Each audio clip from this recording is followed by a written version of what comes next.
Design is the silent ambassador for your brand. This is a quote from none other than Paul Rand, considered one of the greatest, if not the greatest, American figure in the field of graphic design. He is most famous for his distinctive logos and advertising, such as his logos for IBM, ABC, Ford, UPS, and the list goes on. How did Paul Rand position himself to be such a big part of the corporate revolution in America? How did the zeitgeist of his time influence his ideals and his perspective of design? How high did Paul Rand really set the bar? All of these questions and more will be explored throughout this video. On August 15, 1914, Peretz Rosenbaum, commonly known as Paul Rand, was born in Brooklyn, New York, into a Jewish household. At a young age, Paul embraced design. He painted signs for his father's grocery store, as well as for fairs and various local school events. Although his father, Ishak Rosenbaum, understood that his son clearly had a passion for design, his father simply could not see a future for Rand, as he felt that art was no way to make a living. He encouraged Paul to explore more concrete subjects and had him attend Manhattan's Heron High School.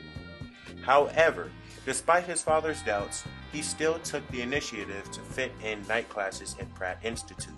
Surprisingly, Paul felt that he actually learned very little from Pratt, due to the fact that he was already self-taught.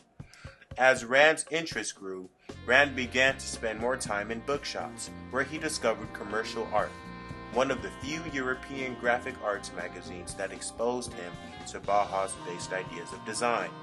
The avant-garde European work that he observed within these magazines led to his interest in the commercial side of art. Rand's career as a designer began to gain momentum when he became an illustrator for a part-time job at Metro Associated Services. It was during the 1930s that he decided to change his name from Peretz Rosenbaum to Paul Rand.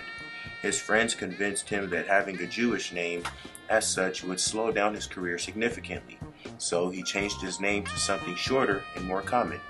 Being that both Paul and Rand are 4 letters, he felt that the even number of letters in his new name would make for a nice marketable symbol. In 1936, Rand was hired as a freelance designer to produce layouts for Apparel Arts, a men's fashion magazine, and although his methods weren't exactly traditional, he earned himself a spot as the art director for Esquire magazine.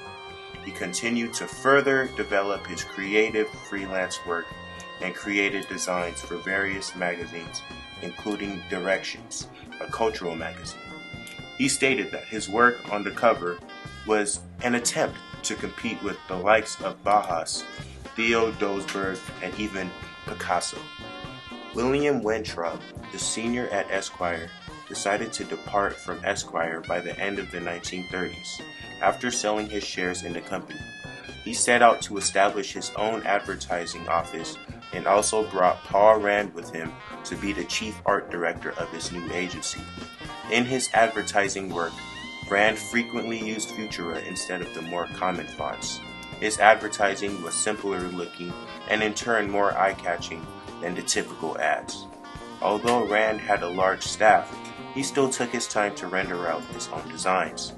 According to Mihaly Nagy, Hungarian painter and photographer as well as a professor in the Bauhaus School, one of Rand's strengths was his ability as a salesman to explain the needs his identities would address for the corporation.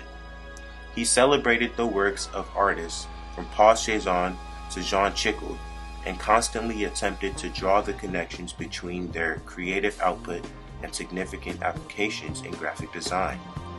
During the economic recession of 1929, also known as the Great Depression, over 3.2 million individuals were unemployed, leaving families with no option but to starve or barely make ends meet. When Pearl Harbor was hit in 1941, the U.S. entered the war in the Pacific and Europe. The war effort jump-started U.S. industry and ultimately led us out of the recession. Companies were spending large sums of money on their advertising. In the decade following the end of the Second World War, multinational corporations started to spring up. The corporate identity business became the fastest growing and most lucrative graphic design specialty in the world. Paul's straightforward yet effective designs caught the attention of various corporations. At IBM, while entering the electronic era, there was some questioning about the image this company presented to the public. They were in need of a makeover. The original IBM logo, designed in 1924, possessed a corporate mark with a globe above a simple line of type. Rand designed packaging and marketing materials for IBM from the early 1970s until the early 1980s, including the well-known IBM poster, of which he turned each letter into illustrations. Paul later on became a professor at Yale University from 1977 to 1993 after receiving the AIGA Gold Medal, being inducted into the New York Art Directors Club Hall of Fame, and a number of other outstanding achievements. Paul Rand created trademarks up to the day he died, November 26, 1996, at the age of 82. Throughout his career, Rand created not only a link between European modern art and American commercial art, he was also one of the pioneers in using simplicity to express complicated messages.